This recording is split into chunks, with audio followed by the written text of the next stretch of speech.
This episode is made possible by our generous patrons. To learn more, visit patreon.com/ink2film. Well, welcome to the Ink to Film podcast, where we read the book And then see the movie. I'm Luke. And I'm James. And this week we discuss Ray Bradbury's 1953 sci-fi novel, Fahrenheit 451. Now let's allow ourselves to be bothered by ideas for a little while.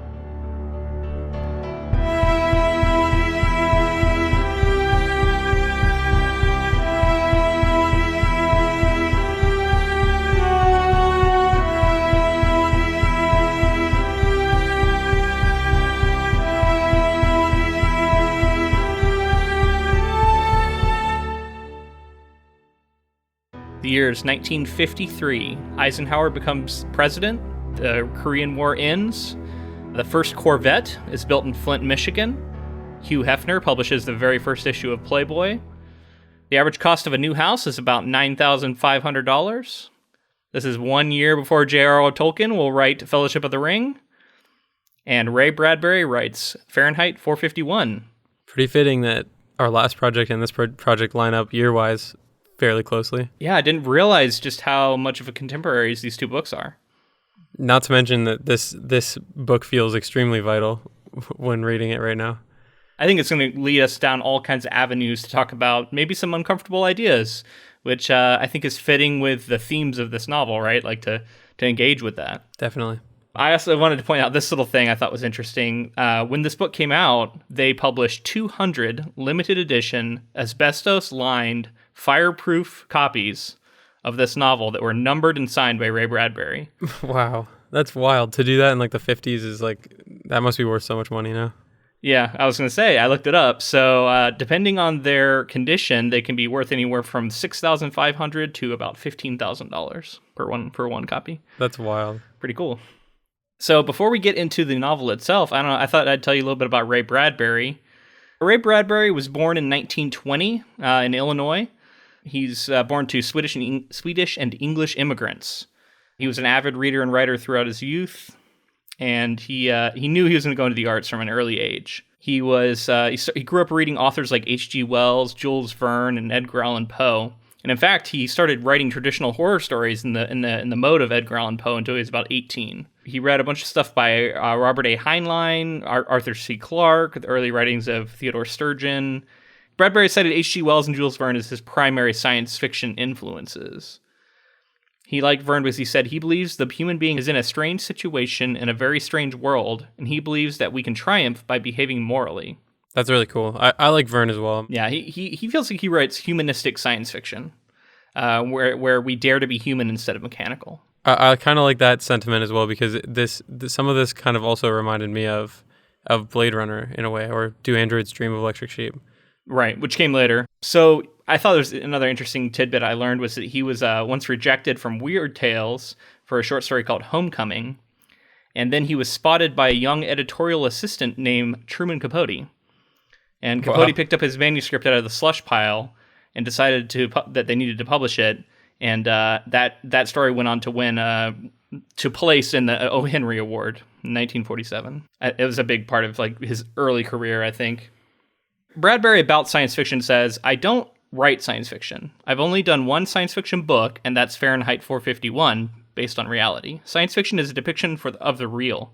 Fantasy is a depiction of the unreal. So Martian Chronicles is not science fiction, it's fantasy. It couldn't happen, you see. That's the reason it's going to be around for a long time, because it's a Greek myth, and myths have staying power." So I just thought that was an interesting distinction that he made there in between the genres, that he finds science fiction to be much more real. More like dystopian future almost, right? Like something that's feasible, like not really out of the realm of possibility anytime soon. Right. So I have a feeling he would say something more space opera-y, or like Star Wars, like he would say that's solidly fantasy, not sci-fi. But, that's just his definition of it, which I think is interesting. He feels he came into his own as a writer when he once saw a young girl at the beach go out into the water and never come back. I guess she drowned like a rip current. Wow. He says years later he wrote about it, and he felt tears flowing from him, and he felt like he had taken a leap from emulating many writers he admired to finding his real voice as a writer. So he said, if you're reluctant to weep, you won't live a full and complete life. He famously said, you can't learn to write in college. It's a very bad place for writers because the teachers always think they know more than you do, and they don't. Wow. Yeah, so not very fond of the MFA, I would say. But it's interesting because he also had a lot of mentors growing up and a lot of people who he studied with and critique circles and stuff. So, take that with a grain of salt, I would say. Yeah. But I think it is also a point well taken that sometimes tried and true, like this is how things are done, not kind of knowledge can be a little bit stifling to creativity, right? Yeah, I can definitely see that. Because they're just going based off of what they know, not based off of what maybe the new turning of art is going to be. Mm-hmm. It seems like he had a really interesting relationship with technology because he predicted a lot of things. Like he predicted Bluetooth and earbuds and stuff like that in this book. And that was something that, is pretty amazing. But it seems like he was very against a lot of it.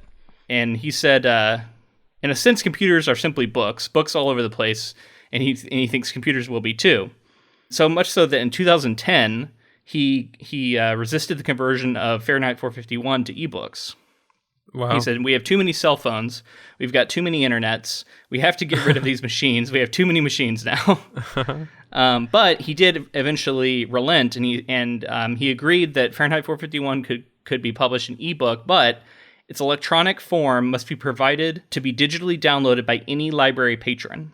And the title remains the only book in Simon & Schuster catalog where this is possible. So you can get it anywhere you go, no matter what. Any library, you can get it for free. Downloaded it. That's the only reason he agreed to it. That's amazing, man. That's really cool. And can you imagine telling the publishing company that that's what you want done? You're like, yes, I want my crazy awesome book. I want it so that anybody can get it anytime they want for free. From that's the only way I'll agree to it. Yeah. So he died in 2012, so not that long ago. Wow. At the age of 91. And his headstone reads, author of Fahrenheit 451. Oh my gosh.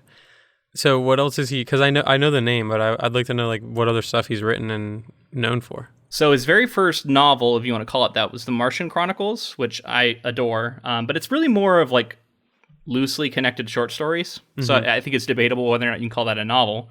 And then he wrote Fahrenheit 451 in 1953. He would have been only 33 years old. Wow. When he published it.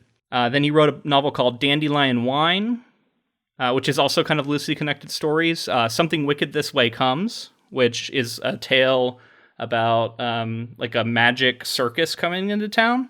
Mm-hmm.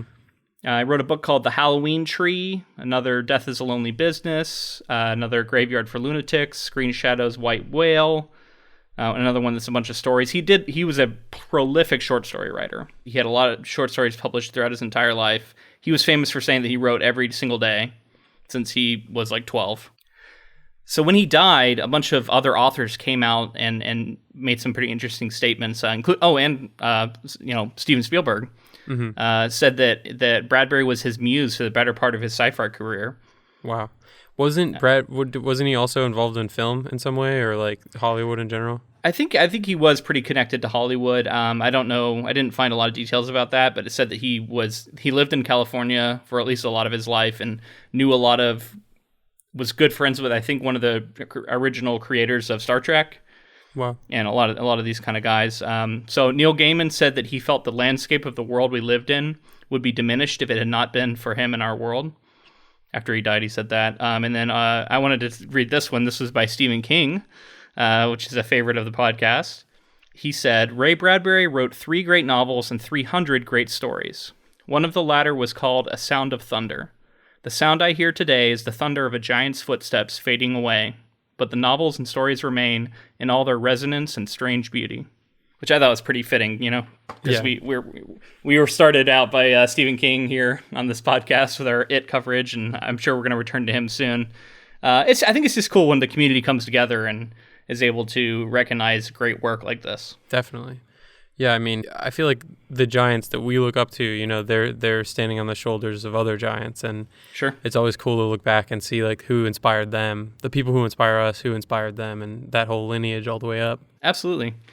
So speaking of that, I just wanted to know what your experience is with this novel, and it sounds like you haven't read maybe much Ray Bradbury, but have you read this novel before? So I think I can't remember very well, but I'm pretty sure that I've either read part of this book or in school or something like that.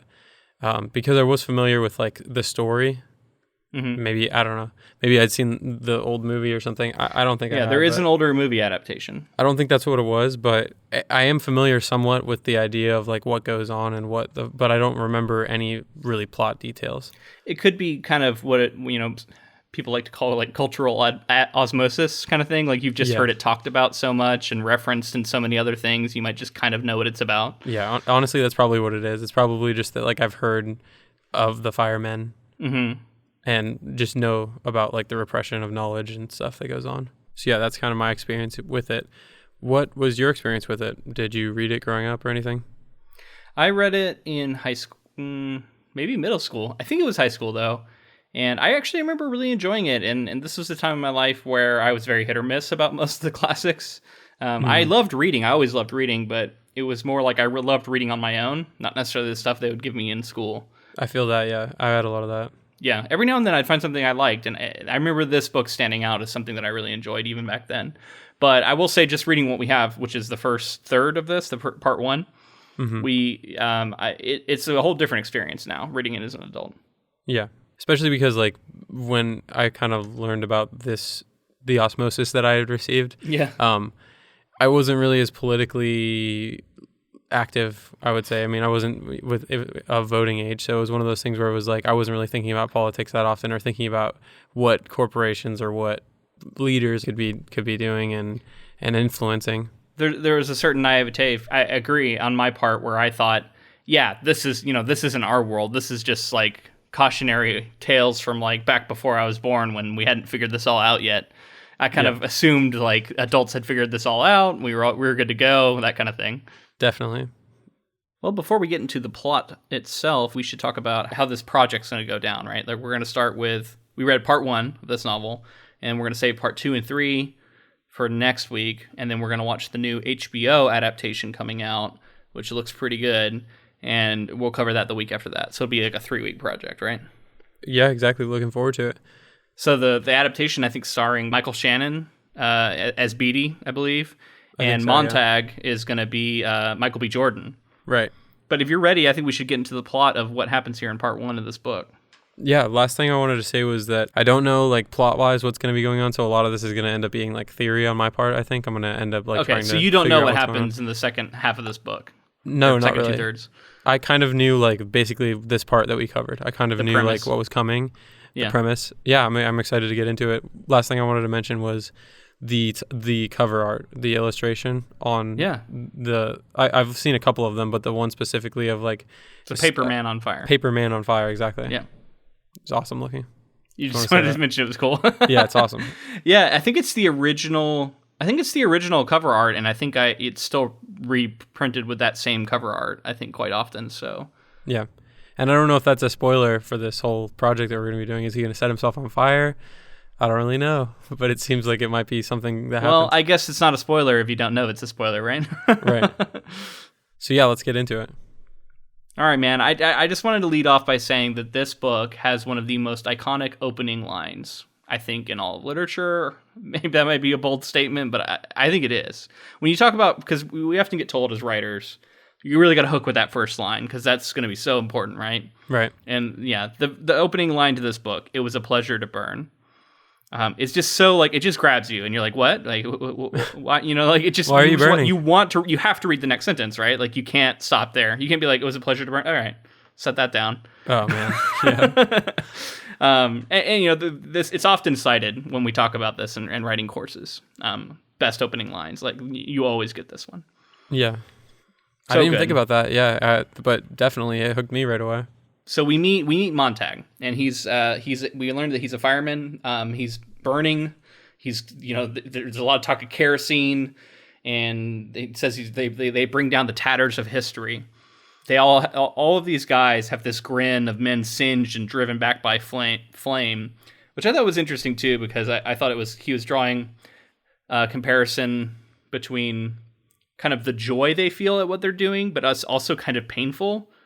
And so their grins are like simultaneously grins, but also like grimaces and pain. Mm-hmm. And this is the kind of stuff you get with Bradbury, where he gives a lot of really loaded descriptions that you can almost read two ways often, right? And it really opens itself up for debate. And that's why this book is so cool, because I think it really is a prism that you can find a lot of stuff in, especially if you're looking for certain things, you know? Mm-hmm. Yeah, I found that with the characters a lot. He kind of set it up to where I didn't know who was in on the fact that these books are important and we're burning them because we're trying to censor, versus the people who are doing it because of ignorance and all that. And as we go along, you kind of, certain characters who you thought might not have really been been thinking about certain things do end up being somewhat conscious of what's going on. Well, the story is about Montag and his sort of awakening, right, to what these books are and what they mean to society and what they mean to him. I think it's also interesting because it opens up a lot of questions about what are the answers to those questions. Why are books important? Why does life without them feel so empty? So that's just like kind of the opening little scene, and then we get Montag in the firehouse, and he leaves to go home for the day. And he's walking home, and he starts to feel this like he's being watched or something. And he comes around a corner, and he sees this woman coming towards him. And I just like that he describes like the whirling leaves gliding along with her, which makes it look like they're kind of carrying her on like a conveyor belt and all this stuff. And just like the way, Bradbury's prose is just incredibly good. And you can see why something like this leaps out of the slush pile to like a Truman Capote, I think. Because when you read this kind of stuff, I don't know how you don't see it as brilliant. There's another great line here where he starts talking with Clarice. We learn that her name is, and she comments on him being a fireman, and she can see that he's clearly proud of it. And in his pride, he says, "Kerosene is nothing but perfume to me," which I just thought was a really cool line. Yeah. And she can kind of see that all of this is like built up bravado almost, like it's all kind of empty too, though. And she immediately kind of sees the false note to it. Mm-hmm. She notices that there's something about him that is resistant, almost like she realizes like, oh, you're actually acknowledging me in this world where. That's another thing, is the world is very much like people ignore each other. They're very much divided and individual, and they don't care about other people. So for him to pay attention to her and actually like look at her and pay attention, she realized like, oh, there's something there that nobody else would really. Yeah, she thinks there's something more to him than seems, because she says, maybe later, but she says she's met other firemen who are, wouldn't give her the time of day kind of thing. Also, his name's Guy Montag, which I don't know. Whenever I hear Guy, especially in like a literary sense, it makes me think like Joe Everyman kind of thing, right? Right. Like he's supposed to be stand-in for us, for society, for this kind of I don't know. There's just something broad about the name Guy, right? I know there are people with that name, but just in a book, it can seem that way. Mm-hmm. She also mentions she's 17 and crazy. Yeah, and those two always go together, according to her uncle. She often mentions being crazy, which I think is pretty funny. And she asks him if he ever reads the books that he burns, and he says, no, of course not. That's against the law. So this is the first where we learned that, like, not only are they burning books, but it's against the law to read them, right? Mm-hmm. She asks him, is it true that firemen used to put out fires? And he says, no, take my word for it. That's, basically he says that's fake news. Like he's like, no way. That's, they've been burning them forever. Houses were always fireproof. Yeah. So she also laments how drivers are not taking time to slow down and see things as they are, which this is all making Montag very uncomfortable. Like these observations she's making, right? Mm-hmm. And they get to her house because he walks her home. And when they get to her house, the lights are all on, and she can hear people. He can hear people talking inside. She's a neighbor of his, we should also say. And he's like, what's going on? What are they doing? And she says that they're just like talking in there. And he's like, what are they talking about? People don't do that anymore, People don't sit around and talk. Yeah. Yeah. And she asks him if he's happy, and he doesn't even like understand the question. And then she just disappears inside. So yeah, what was your take on Clarice here in her first introduction? This is the character that I connected with most, because I was just like, oh, this is I like to think that in most situations I want to question everything. Right. So like, even if I was in this society, I would hope that I would be questioning these things and thinking about things. There's a little bit of the stop to smell the roses thing, and nobody does that anymore. I think at some point she like says there's a man in the moon, and all these different things that people don't have time for in this dystopian future. And I feel like for us to be introduced to this world as Montag is being like, because of her observations, he's starting to think about and see the world with fresh eyes or new eyes. It's I don't know, I think it's a cool way for us to experience it as he's like coming out of this this like brainwashing almost. Yeah, he's starting to notice the holes in it. He's starting to notice the way it's unfulfilling, right? Mm-hmm. And he doesn't even understand why he feels that way yet. It's just more like she's introducing. Now, it seems like he's already thought of some of this, like it's been, which we learn later is true. But this is kind of the real thing that jumpstarts his brain and thinking about things differently and starting to wonder. When she asks him, "Are you happy?" Like, that's a really loaded question that he doesn't even react to at first. But I think that question haunts him, right? Like, what does that mean? Am I truly happy? Of course I'm happy, right? Like, I'm married. I have a room with 3 walls of TVs or whatever, and like, why wouldn't I be happy, right? But he does realize also that he's not. I should also say I called her a woman, but really she's a girl. She's 17, and I don't know. Like, their relationship seemed at first like he was attracted to her, but I'm not sure if that's where Bradbury was going. I think he's supposed to maybe feel a little more fatherly towards her. I don't know. What was your take on that? I think so. I think there's even a line in there about how he feels fatherly in some way. Yeah. He does comment a lot about like how beautiful she is, which I guess I could be forgiven for thinking that. But yeah, I think he does feel more fatherly towards her, and he is married, although we see that his relationship with his wife is kind of a disaster. Yeah. Right. Speaking of the wife, the relationship with the wife somewhat reminded me of the relationship with the wife in Do Androids Dream of Electric Sheep? Yeah. That Deckard has. I can see that, yeah. Yeah, so like that's kind of where it starts to slowly, it's, sci-fi, dystopian future, people are too involved, and I don't know, different stories, but similarities. And Philip K. Dick, there. I think you could say, was almost definitely influenced by this novel, because this novel was huge when it came out, right? And he wrote Do Androids Dream of Electric Sheep, like, what was it, 1963, something like that, so like maybe a decade later? I don't know. So. I can't remember the exact date. Like that, yeah. But it was definitely in the 60s, I'm pretty sure of that. Might have been 68 even, something like that. So I can't imagine he wasn't influenced by this book. It is, I do want to point out, I think this is kind of the proto version of the manic-pixie-dream-girl trope that we get a lot today. I think this, this is 50s. We have to remember that, right? See, it's hard to hold it by today's standards, right? Yep. But there is a little bit of like the sad sack average dude who's sad about his life. And then he meets a girl, and she's like crazy and interesting, and looks at life in a different way, and it kind of like breaks him out of his everyday life. And like, I get why that trope is kind of being lampooned of late, and like people are looking at it and going, kind of like rightfully identifying as kind of bullshit. And why is the woman saving his life through her like weirdness and all this stuff? I don't know. But on the other hand, like, I like a lot of those movies where that goes down. Like Eternal Sunshine of the Spotless Mind is a great example. Like, that's definitely got that in that story, but I love that movie. Right. So I don't know, like tropes sometimes, like, I think it is worthwhile to look at them and kind of deconstruct them, but that doesn't necessarily mean that if something has that going on, it's bad, in my opinion. Yeah. Now that you say that, I see that, but I didn't even realize that, the roots of the manic-pixie-dream-girl were being laid in this story right now. I mean, I don't know. It would be interesting to see, but because there's like her whole family, we come to find out, is like very weird and quirky, and like they talk about later how it's like you can't stop their people's environments from influencing them. You can only stop the books and all this other stuff. So it is interesting to see somebody on the total opposite end of the brainwashing in this story.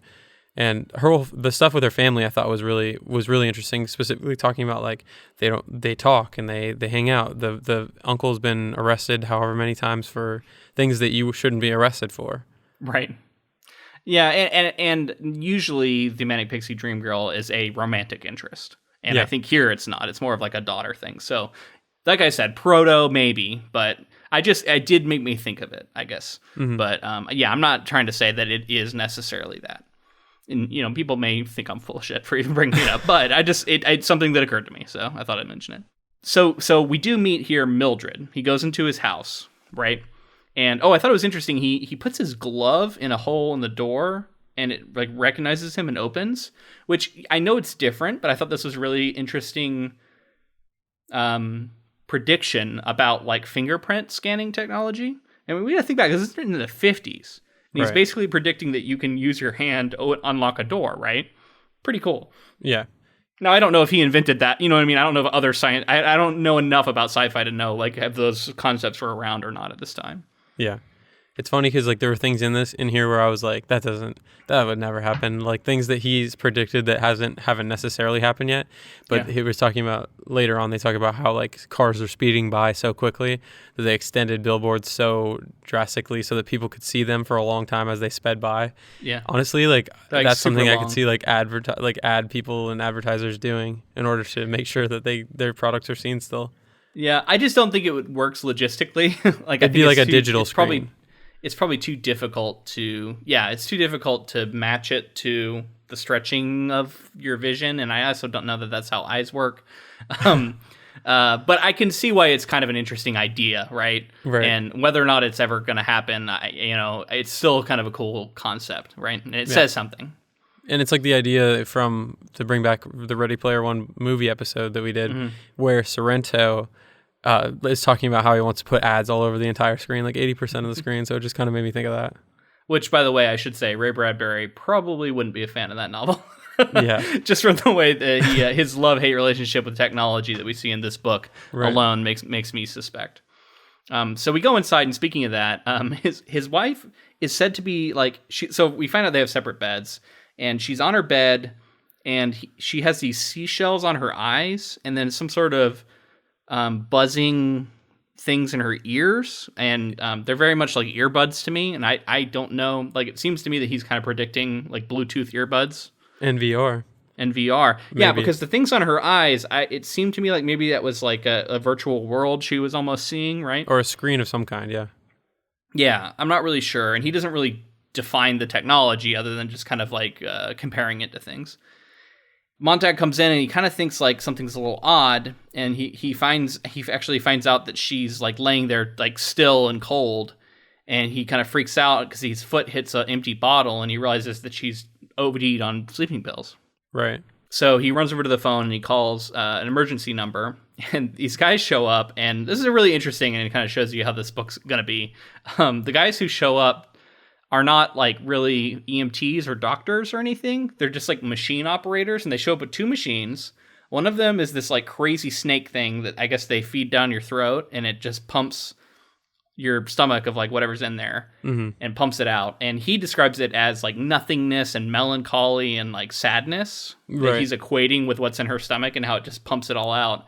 And then there's a second machine that literally changes all your blood out so that you don't have any of it in your bloodstream anymore. Yeah. And I don't know, I just like it was really cool the way he uses it all as a metaphor of like, you're taking all of the sadness out of the person too, along with the chemical. So I don't know if that's anti-drug or what it is, but it is interesting, right? I think there's something to be said there about people getting to the point. Well, this whole situation, her ODing, is like this throwaway society, right? Where it's like, I'll be all right, things will work out, and she's so like involved in everything. She just wants to be happy, so she's just gonna take her sleep pills. I think it's. Do you think she tried to kill herself here? I don't think so. I think it was negligence. Yeah, I think it was just she was just like. Because he later says, like, maybe you just accidentally took two, and then accidentally took two more, and accidentally took two more, like that kind of thing. I think it's less of that and more of just being, like, not caring, like, just being like, I'm just going to take these and not worry about prescription, because they're just not worried about anything, really. Yeah. Everything will work out in the end, is basically, like, how a lot of people are seeing the society. Or they just don't, or she just doesn't care. Yeah. I took it to be more like part of her, some deep part of her, like, is dissatisfied with life. And wants to like break through and do something, yeah. And to me, that part of her tried to commit suicide. And later, she doesn't even remember doing it and claims, "Oh, I'd never do that. I don't know why you say I would do that." But yeah, that was my take. And then so the other thing with the machine operator guys, they just pump her out, and then he goes, she'll be hungry when she wakes up. Make sure she gets some food, and then they leave. and they're very much like treating the symptom and not the cause, right? Like there's they don't talk to her and find out what happened. There's no mental health. You know what I mean? There's nothing like that. There's you should see somebody about this. Yeah, it's literally just like oh, you did this thing, we're going to undo it, and then we're going to leave. Right. So speaking of that, she wakes up the next day, and she's hungry and doesn't know why. And she's just like eating toast, and he says, do you know what happened last night? And she says, I don't know, I can't remember. Did we have a party? And Montag's like, yeah, we had a party. But a little bit later, he does tell her, like, what happened, and she says, no way, I would never do that.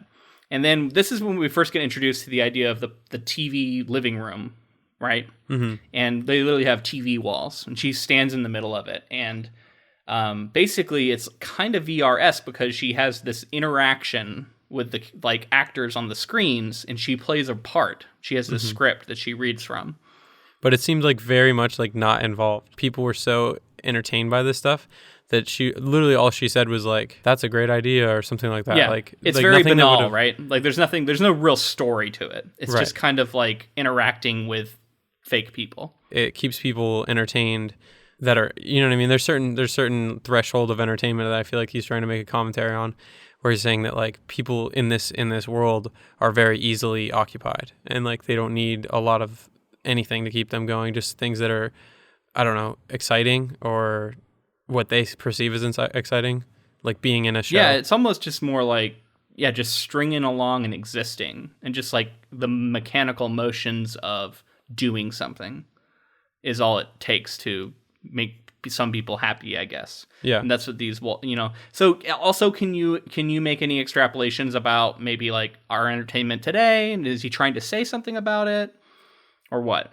Yeah, I mean, I think there's a lot to be said for the stuff that he's basically calling out in this, that we're sliding into this. Like I genuinely believe that like people are getting more and more involved in, and it can be seen as a good thing and a bad thing. But I think the bad side of it that he's talking about here is that you stop having the human to human interaction. You stop having people caring about actual problems, and stop caring about actual works of art, and stop caring about all these things that are important and are challenging. Things that are challenging, they look away from, and they just want to have an easy existence that they just go along, and there's nothing to be left behind when they're dead. Absolutely, man. That I also think he's talking, to me, this reminds me of like reality television. Mm-hmm. It's not necessarily lampooning like the great television we have today, because I think Bradbury would recognize that as art that makes you think and challenges you, right? Mm-hmm. Whereas I think he would look at something like Jersey Shore, or maybe even like talent shows, like American's Got Talent, or like whatever, Top Model, like any of these shows, right? Mm-hmm. All these food shows. And I'm not trying to say that, you should feel bad if you watch these. But I think he is saying that if you like empty entertainment can, especially if that's all you consume, become kind of mind numbing, right? And you can just get into this habit. And it's interesting because it seemed to me like he thought for this to really catch on, people would have to have an interaction with it. Right. Like being able to say lines and stuff. But I think in actuality, it's shown that people don't. They just literally just want to watch it and just sit there. And that's all people need to be happy. Some people. I mean, it's crazy because like I can't not compare it to now. So like being in the 50s and thinking about this stuff, I'm sure that there were some people who could see, like, had the foresight to see like these are issues that are going to become a problem. But like, I mean, think about what TV would have been like back then. Right. Like, it was still just starting to even be a thing, and he was already predicting this. That's what I'm saying. Like I can't imagine what it was like for readers back then to try to like think about, like, it was probably like us when we were younger, where we were just like, oh, these things are way off. We don't have to worry about this, or this would never happen. People are too smart for this.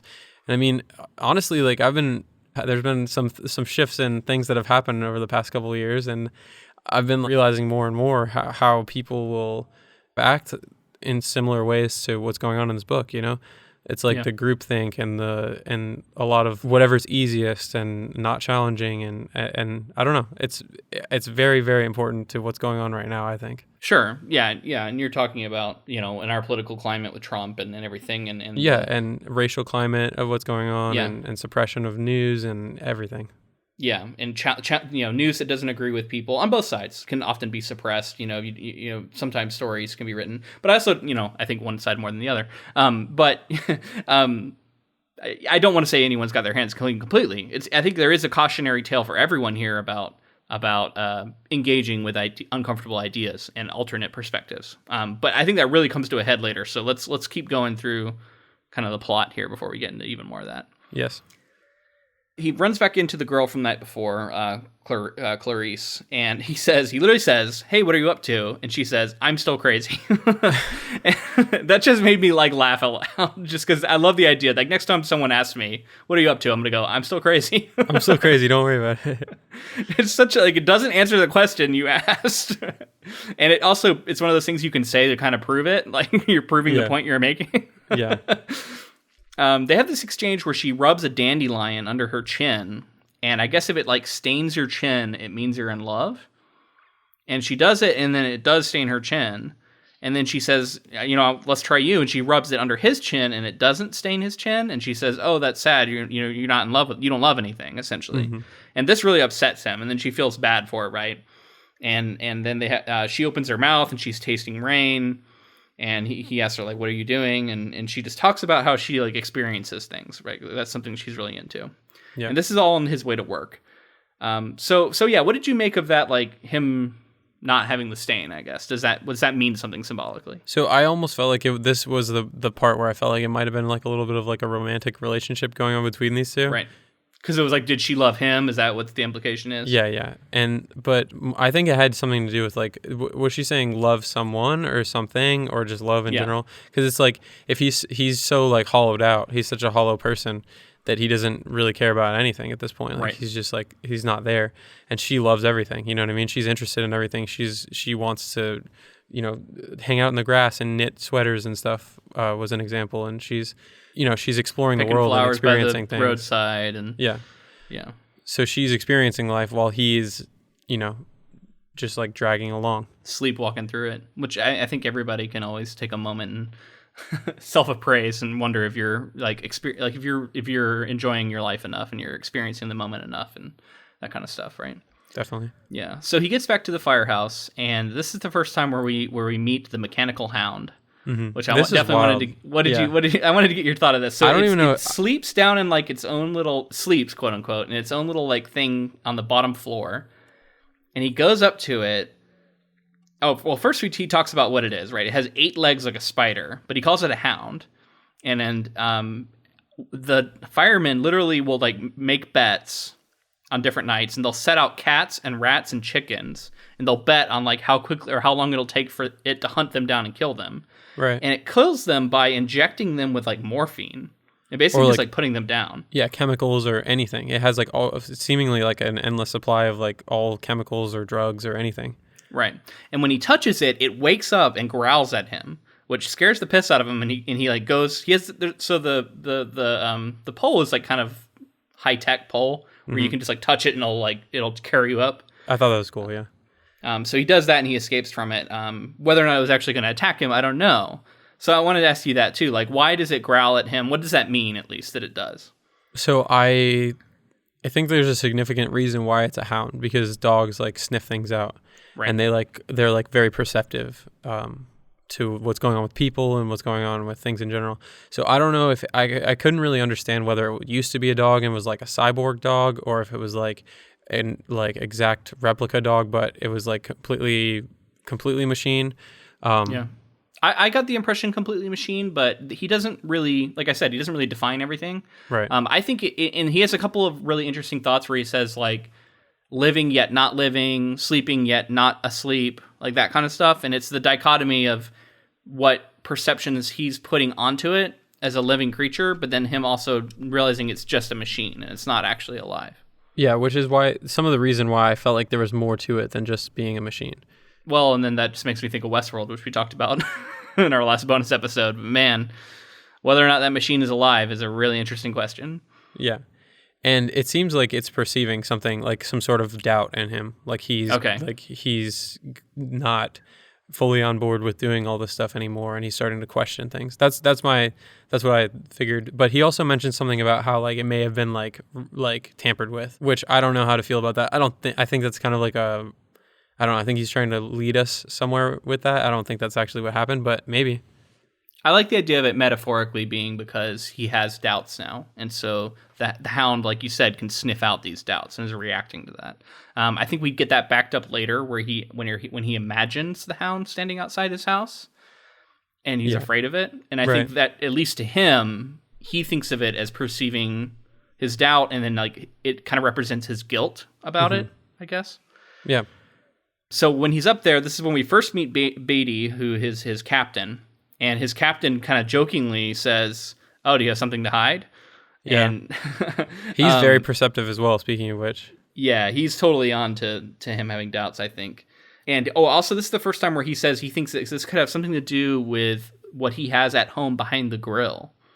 Which the ventilation grill. He kept talking about like looking at a grill, and I kind of figured quickly that he had books in there. You thought it was okay, so it's later revealed in his books, but for now we don't know exactly what it is. But he thinks about this being connected to that, so that kind of backs up our theory, right? Because there's not anything else it could really be. You know what I mean? Something that he's worried about.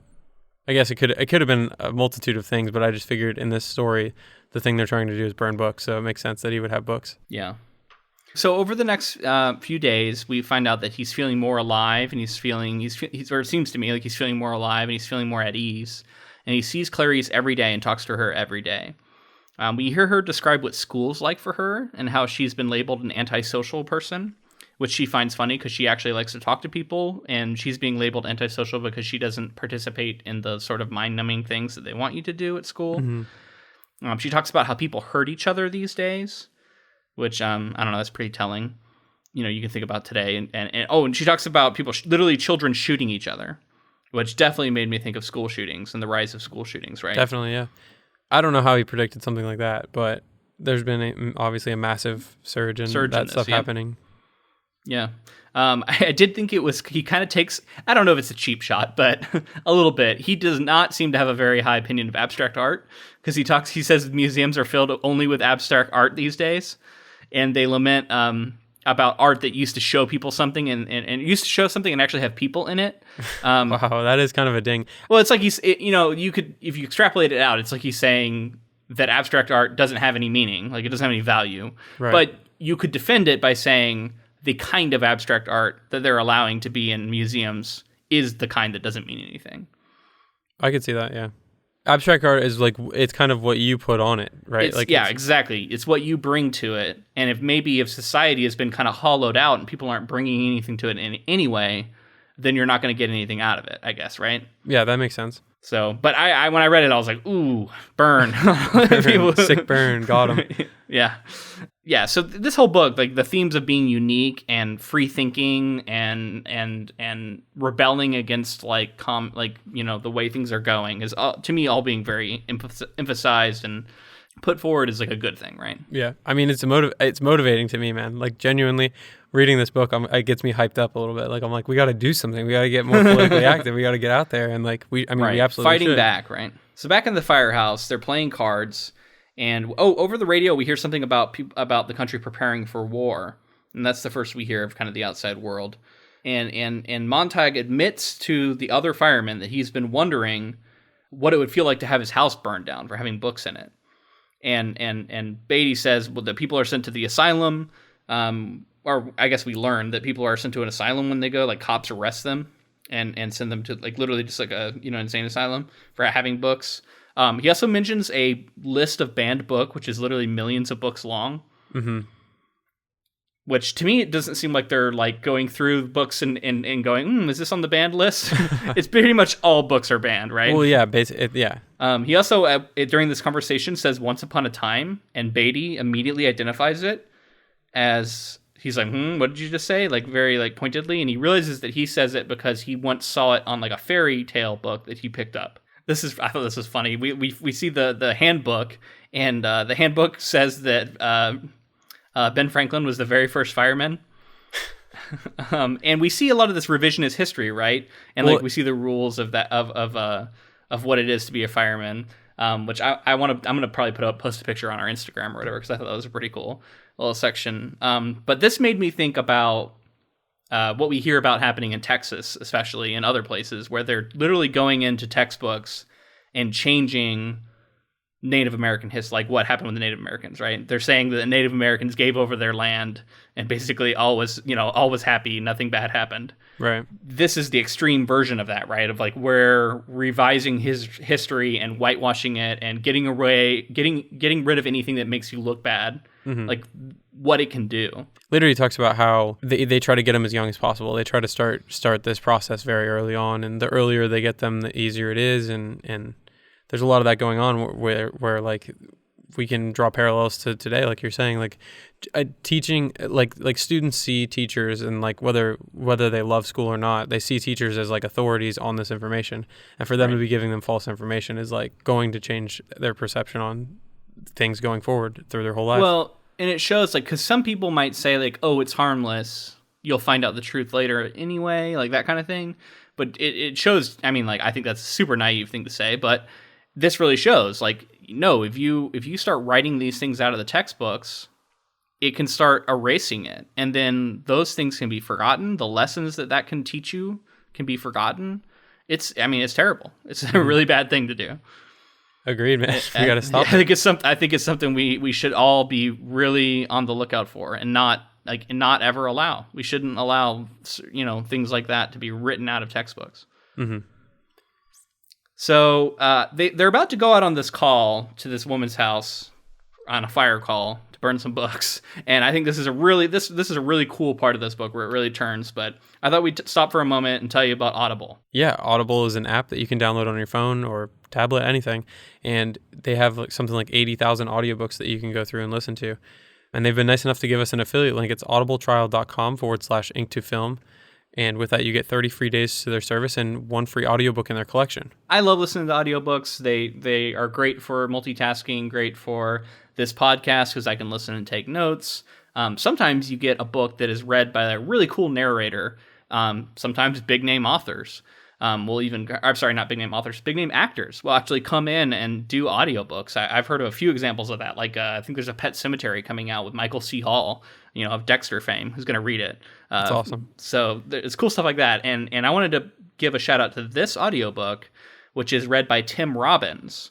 Really cool. He does a great job reading it. Now, I have a physical copy, and I was reading, but every now and then I would turn on the audiobook for like a section if I wanted to keep it up while I had to go do something else. Right. And he does a great job. Like, most narrators can't quite, like, on his level, bring character, right?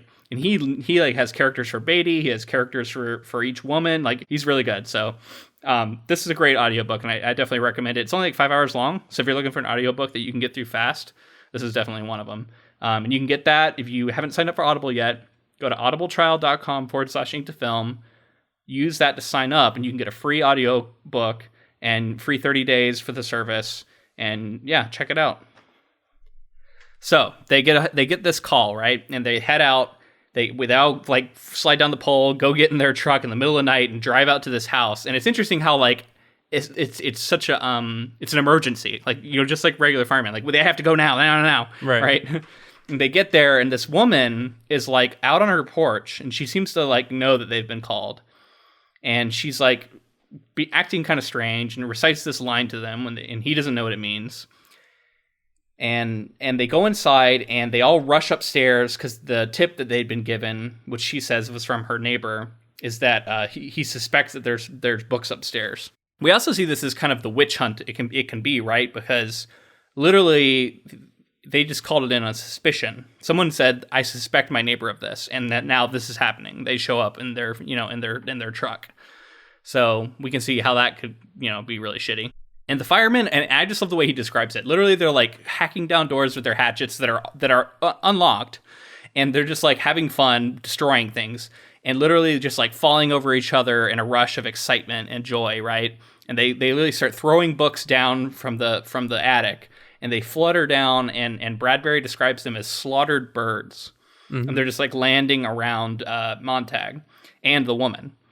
And it's really cool how he describes this destruction as being like both beautiful and just awful, and it's very evocative too, because if you've ever seen a book fall, it does kind of flutter and seems like it has wings, right? Definitely.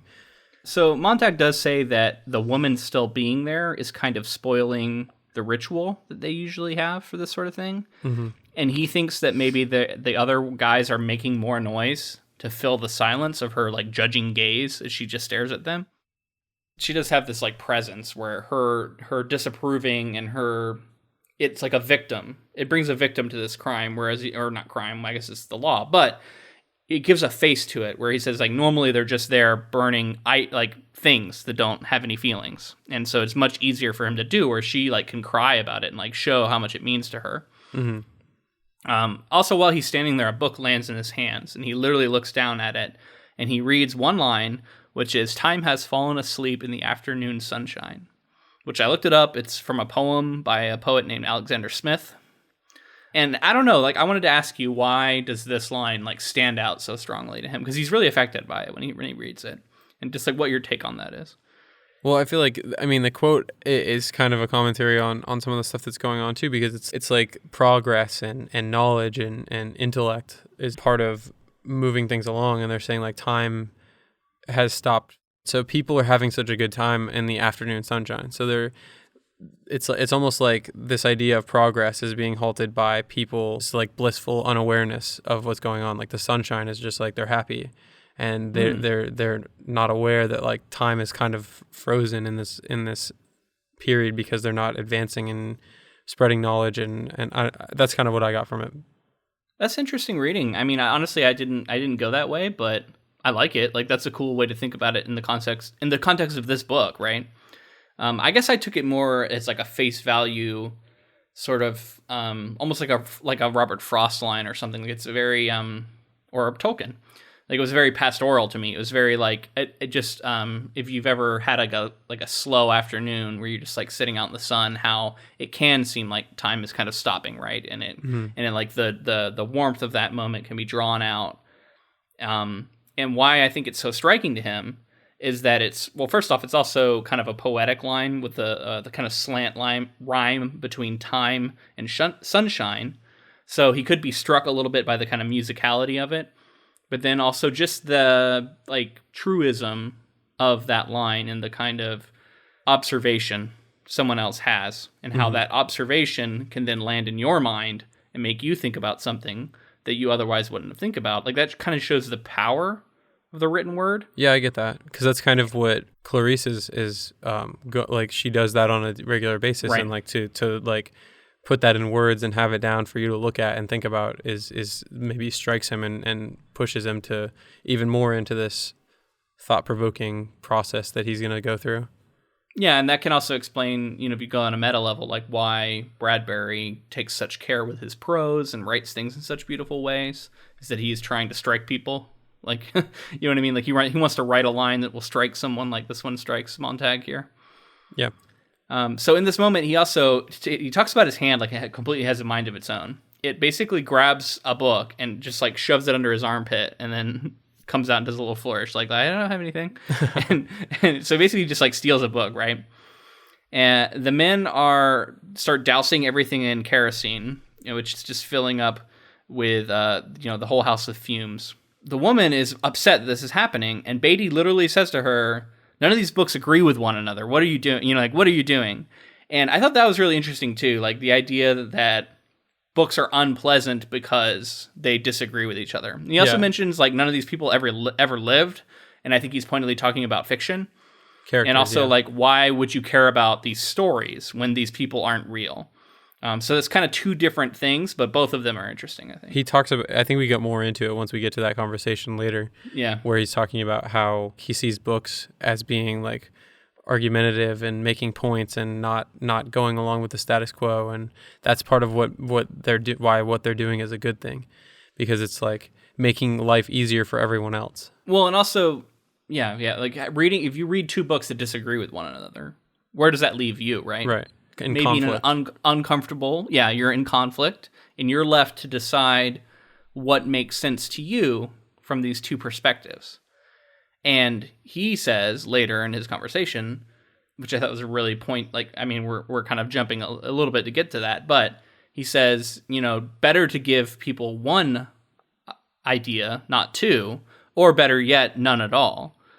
And it really, it's showing you, like, I mean, that's Fox News. That's where we're at. You know what I mean? Like, that's exactly. It's we're going to show you one side of it, and then you can shut off and not consider any other side, right? And not be in conflict. Like, that's safe. That makes you feel safe because you're literally being told the thing you already believe. Now, you can also say that about echo chambers on any side, right? And I think it's a nice cautionary tale to say that we should open ourselves up to alternative point of views, whether or not we agree with it. That it's just healthy, I think, to consider other sides. Exactly. Or anything. Well, yeah, you can't have every perspective. You can't have every viewpoint. So you need to talk to people who are different or from a different walk and have. And it doesn't mean you're going to agree with it. Right. But I think the process of considering it is something that we should be doing more of, because I think therein is how you find compromise. That's how you find common ground, right? Right. So let's get on with what happens here. So she says, basically, she's like, I'm not going to leave. And he tries to say, like, you're crazy. You got to come out of here. And she says, nope, I'm not going to go anywhere. And so Beatty says, okay, well, we're going to burn the house down. Let's go, guys. And Montag tries to talk her out of it, tries to tell her to go. And she basically says, don't, thank you for offering to help me out, but just go ahead. And then, she self-immolates, right? She burns herself alive on the porch as they're all leaving. And rather than let them do it, she kind of like seizes control of the moment and lights herself on fire and lights all the books on fire. Which haunts, this haunts Montag too. Yeah, this haunts him. And what I like too is it doesn't just haunt him, it seems to really affect all the other firemen as well. Mm-hmm. And I thought in a brilliant turn, so first off, they're riding back in the truck. Montag asks him, like, what is that thing that she said to us? And Beatty tells him, like, Beatty knows what it is. He says, oh, it was this line where, I didn't write it down, but he's saying, like, we're going to light a fire the likes of which they've never seen. And he says it was one man told it to another before they got burned for heresy in like 1555 or something. Mm-hmm. And the fact that he knows that kind of takes everybody aback, right? And then he says, like, yeah, we have to know some of these things if you're a captain. Right. So it seems like captains are privy to more knowledge, which is also interesting to me too. Like the higher up you go, maybe the less controlled your knowledge is. Yeah. I have something different that I felt like was going on here. I felt like it wasn't necessary. I felt like the captain thing was an excuse. Like that wasn't actually something that captains do. I feel like you think Beatty might actually be tempted by this kind of stuff? I think that he was tempted and chose to maybe saw a certain perspective and thought this is the wrong way. Like having all this information leads people to conflict, leads people to war, and all these other things. People are having differences of opinion, and maybe he's gone full on, like, I don't want to say evil, but like full on, like, against the cause of people who are trying to keep knowledge alive. He's basically thinking that he's going to take it into his own hands to make sure that this stuff doesn't actually, plague other people. He wants people to actually, he really does feel like he's doing a good thing, even though he has all this knowledge. But I don't know. That's kind of just what I got out of it. No, I like that. And so that's a classic storytelling thing, like a storytelling maneuver. And I like it because it backs up the idea that he's doing this. And this is something all writers can pay attention to because this is a very classic, like I said, way to set up a story. In that your protagonist and your antagonist, which is Beatty here, are sort of two sides to the same coin. And Beatty is his foil, right? And a good way to do that is show how similar they are. And Montag points out how they look very much the same. And the idea that Beatty was also tempted once, right? But he, instead of doing what Montag is doing, it just made him even more adamant about his position, right?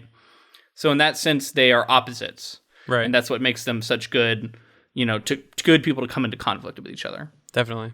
And I mean, we've seen that in like a lot of like pop culture. Oh yeah, people do this all the time in storytelling. Yeah, absolutely. I was going to just mention Black Panther. Killmonger and Black Panther are like complete opposites, and like great you can example. Totally see both of their sides of the coin. And yeah, I mean, you can see it all over the place, right? It's a lot. I mean, and it's not to say that's bad. Like it's because it works, and that's a compelling story. Yeah. So the other thing I wanted to shout out here, I thought it was another just small moment of brilliance, but cool in and of itself. The guy who's driving misses his turn, and Beatty says like, "Oh, you've missed the turn, man," and like tells him to do it, and so they correct it. And the reason I say that's brilliant is I think it's a way for the author to say all of them are shook by this, and they're uncomfortable, and they're kind of in a state of mind where you'd miss a turn, right? Right. But Beatty isn't. He's still in control, and he's the one who recognizes what they've done, and he gets them kind of back on course. So I think he's like doing multiple things at once. He's showing, not telling, right? Like he's not telling us, the guy was clearly uncomfortable. Right. It's really just like literally just a piece of dialogue from Beatty where he says, "You've missed the turn," and that's it. And so like he's accomplishing several things in one line of dialogue. So that seemed brilliant to me. So we're back at home, or Montag's back at home, and he stumbles back into his bed, and he's really affected by what's happening. And his wife comes over later and feels his cheek, and he knows that it's wet. So the implication, he's been crying, right? So very upset. He asks them, I think it's the next day, he asks her if she can remember when they first met, because he finds that he can't, and she can't either. It just feels like they've kind of always been together, and he doesn't know like when it started. Right. And there's no like importance to it. It was just like they just were going through the motions. Yeah, so this just shows like they don't love each other, right? Mm-hmm. And he feels like he doesn't even know her, like she could be a stranger. I'm wondering, what is Bradbury trying to say about not having books in society that can lead to a relationship like this? Like, how does one thing lead to the other? Well, I think he's specifically in her case, she's really fascinated by this show or these couple of shows and all this entertainment. And like the extreme version is that like everybody gets so caught up in all this like really over the top, middle of the road stuff, like it's very broad. They choose to engage with this stuff because it's easier than the real world. So like dealing with a relationship, which eventually has problems, is harder than just saying like, oh, like we're together and I'm just gonna watch my stories and live in this world, and then whenever I have to, I'll come out and do whatever I need to.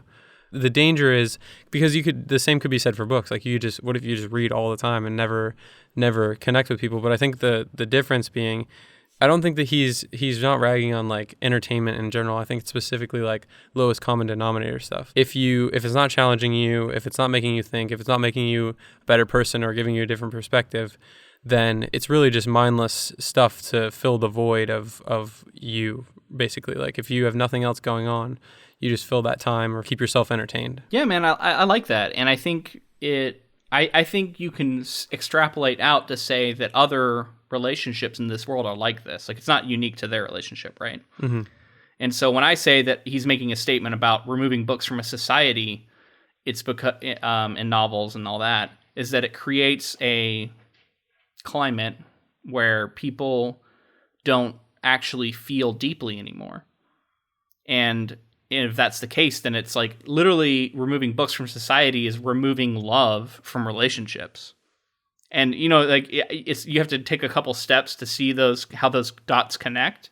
But I think like I kind of buy it, right? Like in this world where they're like people don't feel anymore, then you're going to numb yourself, and so then you're not going to actually love people because you're numb, right? And if you're numb, you're not able to have those kind of emotions.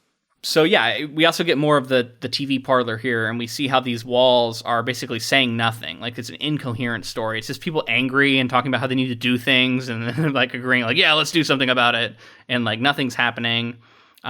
She mentions how she really wants this fourth wall, and I thought that was another symbolic moment where she's in a room surrounded by three walls, and all she wants is a fourth, right? Mm-hmm. And I think that says something about how humans can also be sort of self-defeating, right? And just like people can literally crave the thing that is worst for them, because all we want her to do is leave this room and experience your life, and literally adding a fourth wall also like completes the box, right? Like it like literally puts you in a prison because now you're surrounded on all sides.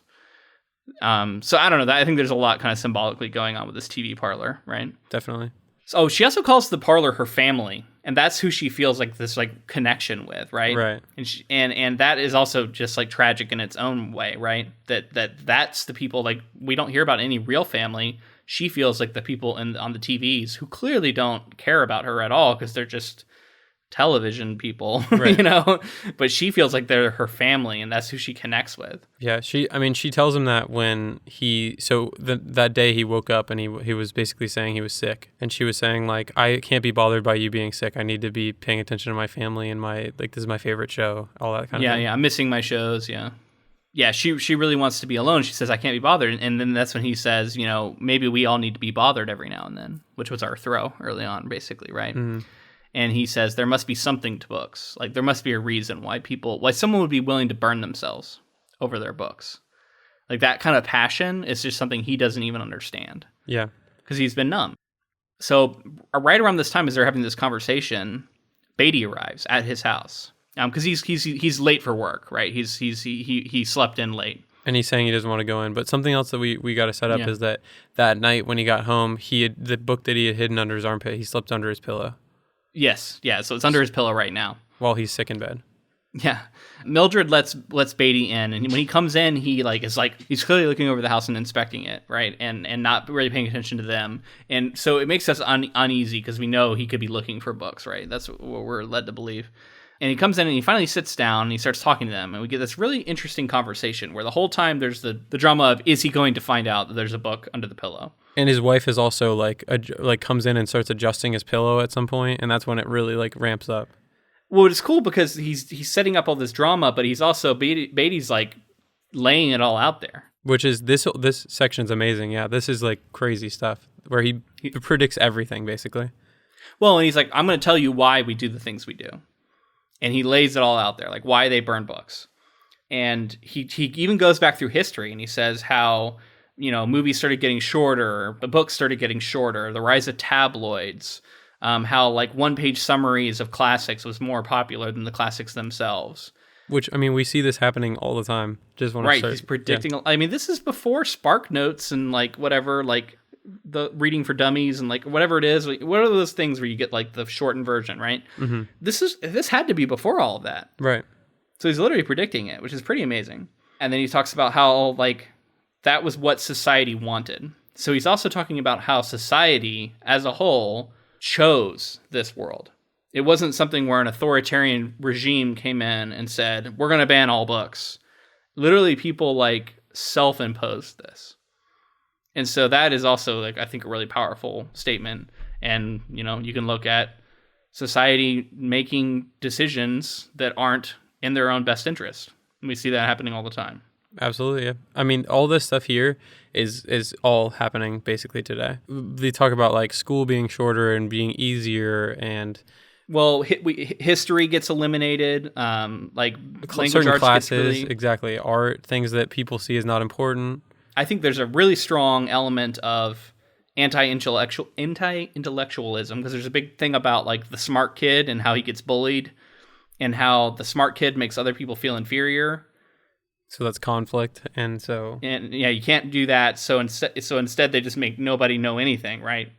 Make everybody dumb. That way everybody can feel equal. Make people equal, not just support their right for equality. And it's a big, strong thing about elitism, right? Anti-elitism. You can't have anyone who makes me feel inferior. So we're going to make sure that everybody's middle of the road. Now, I do want to say there is an element of Bradbury's and this book's fans who are extremely libertarian and use this book as a reason for saying that PC culture is ruining society and how you need to have uncomfortable ideas, and being this is against saying that this book is predicting the rise of trigger warnings. Mm-hmm. And saying that how bad that is and how you're sort of rubbing off all the rough edges to society is bad and that sort of thing, which is interesting because like I said, I think this is a prism where you can see a lot of things in this book, right? Right.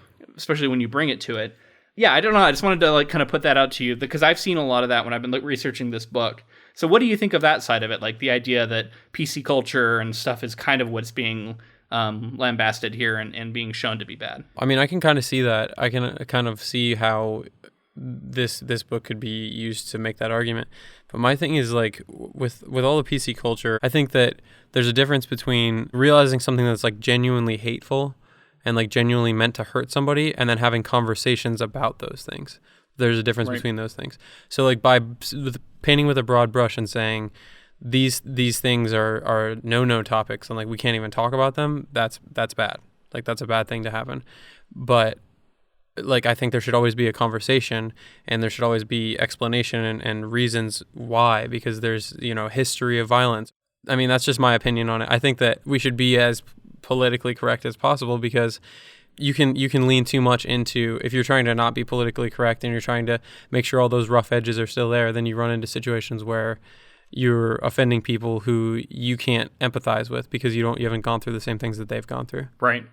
So I think this book supports what you're saying. I think it in some ways, and while I understand I understand where that idea comes from, because I think you can look at it and say, well, PC culture is going to lead to the abolition of any book that has violence in it, or any book that shows drug use, or anything you find to be reprehensible as a society. We're going to all of a sudden start demanding that our artists don't put that in their books.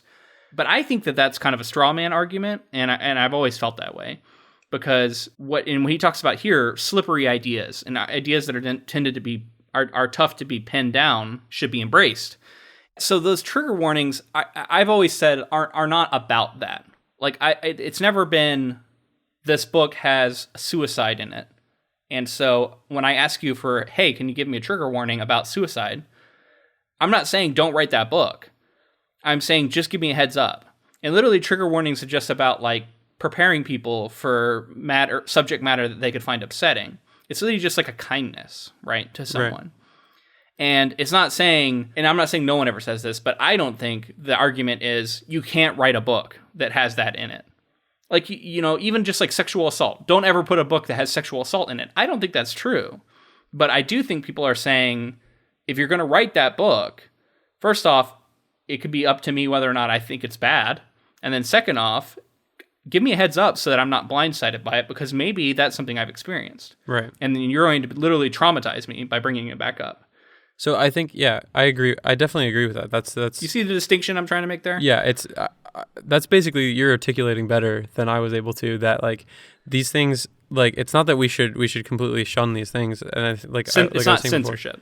It's not censorship, correct? Right. It's like there should be a conversation here, and there should be opportunities for these things to be talked about.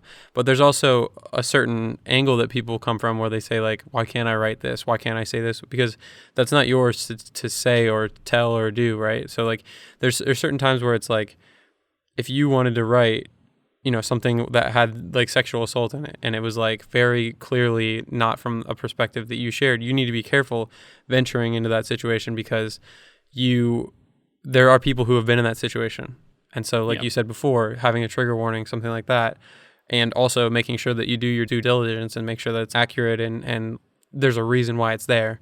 That's basically my perspective on it, is that like it still should be talked about and be there, but just certain people don't want to experience certain things again, or in general experience things. Yeah, and also the idea that we should be cognizant of someone else's feelings in the thing that we're writing is itself an idea that you find uncomfortable, and you're being presented with it. You know what I mean? So that we can have a conversation about it, and so that we can arrive at a middle ground and say, maybe you're right. Maybe we shouldn't, you can't content warning every little thing, because you never know what's going to affect somebody, right? Like there is some truth to that. But then there's the other side of like big things that can really traumatize people. And if we want to move away from content warnings, but like the idea of like, we have a rating system for our movies saying this is an adult movie, this is rated R, right? This is PG-13. That is itself a warning, a content warning, right? For adults to know what their kids are seeing. They're not saying this movie shouldn't exist, but they are saying this movie, maybe you need to be a certain age if you see it. All of these things, it's a debate we should be having. And I think you can't look at that and say, this is just liberal trash because they're trying to like censor us and we need to have our free speech where we can talk hate and like all this stuff. Like that in and of itself is shutting down the other side, and you are engaging in a lack of free speech by saying that the other side saying, hey, this thing is hateful and damaging to society, and you ignoring that, you're also ignoring free speech in that moment. So there's a lot of hypocrisy on both sides, I guess I'm trying to say. I don't know. I guess I don't know what the answer to this stuff is, but I do know that this book is trying to say that this is a conversation we should be having, and we should never be presenting someone with only one option, right? And completely ignoring the other side, or literally zero options and just telling them what to think. And that itself is bad. Which is kind of interesting, because I feel like in this area where he talks about this, they're talking about like specifically, I think he says something about like political views. Like if he talks about minority views and how you can't step on them and all this stuff, right? Which you can see how people can take it certain ways. Right. So he says like, you don't like, if you don't want a man to like, he says man, but if you don't want someone to worry about politics, don't give them two sides of perspective, give them one basically, right? Or better yet, give them none. I think in this story, they're at the point where they're giving them none. We're at a point right now where people are actively giving people only one option. So like we need to be, you know what I mean? We need to make sure that we're diligent and looking for more than one perspective and all of that. Because actively people are trying to give one. Even that idea itself is something we should talk about. And when you say we should give people more than one option, you know, does that mean that every concept and idea should be treated equally? Yeah. You know what I mean? And you can argue that there are dangerous concepts and there are dangerous ideas, and like Nazism has no place in modern society. Well, there's lines to be drawn. Someone could say, "Oh, exactly," and that's why I'm saying. I think it's moral lines to be drawn. I don't think it has anything to do with like I don't think it really even strikes a balance of political beliefs. I think it's, can you put yourself in someone else's shoes? Can you look at this situation from a macro perspective and say like, this is not like in every situation you should think, is this hateful? Is this in some way what I'm doing hateful? And that should be your moral ground that you stand on. And I know people are going to draw the line at different situations, but like I hope for the most part human beings are able to tell the difference between right and wrong. But we see that every day that people can't really. The lines are blurred. So whatever. Yeah. What are we going to do? Yeah. and I think just bringing it back to the book, it's trying to say that these debates are worth having. And when the answer isn't easy, that means you're talking about something that's worthwhile, right? If there are two sides to it, and you can even you can debate that those debates are worth having. Studying philosophy where there's no easy answer is a worthwhile pursuit. It's saying that all of these things not only add value, but create society as we know it, and can lead to, that's like the most important questions, right? Yeah. And we should be uncomfortable when we talk about them, and we should have ourselves challenged and have to be able to defend it. And the process of trying to defend things and convince somebody in and of itself can teach you something. I don't know where that leads us. I'm going to be really interested to see as we go through the book if the book starts to maybe crystallize what it's trying to say about those concepts, because this is just it's a big kind of almost monologue by Beatty, and we learn a lot of stuff really fast, right? And this is all couched in his whole time he's talking about it. He's going, yeah, and it was good. It was right. This was the right thing to do, right? Make people happy and don't upset them by making them feel inferior. And that, very strongly talks, whenever I see someone saying intelligence and science and people, that people, there's a very strong sense of that's bad. What we really need is an everyman. What we really need is someone who is on my intellectual level, because that person doesn't make me feel inferior, and I should never have to feel inferior. Yeah. So there's a lot there. I mean, literally, it's go read it, because we're not even doing a super great job of conveying everything that's in these pages. Yeah. So I just recommend reading it, but definitely you can write in and let us know how you feel about it. I have a feeling people are going to have strong feelings about this stuff, right? For sure. But I do recommend you read the section, not just react to the stuff we're saying. Because like I said, I don't know. There's a lot in there, and there's a lot that you can view it from your own leanings and your own perspective, and you can kind of find things in there to latch onto. Right. So let's move on, talk about what happens in the story. After Beatty leaves, he pulls out all the books that he's had hidden in the ventilator grill, and he says, we have to find out, I have to find out what's in these books. At this point, he doesn't know if he's ever going to go back to work. Oh, also, as Beatty leaves, he says something like, he kind of knows. What would happen if someone were to accidentally take a book home with them, basically? And Beatty says, well, they'd have 24 hours to burn it themselves, and then we'll come in and burn it for them. And I got the strong impression this whole time that Beatty knows that he's having this conundrum, and that he's being affected, and that he's having doubts. Yeah. And Beatty's there to kind of say, it's okay to have these doubts as long as you come back around, right? As long as you throw yourself back into being a fireman. Right. And then he leaves, and this is when Montag reveals to his wife that he has these 20 books up in this ventilation grill. She says, we got to burn them. We got to burn them. This is illegal. And he says, no, I'm begging you as my wife, if you care about me at all, let's look at these together and find out what is going on. And they give this line where he says, it is computed that 11,000 persons have at several times suffered death rather than submit to break eggs at the smaller end.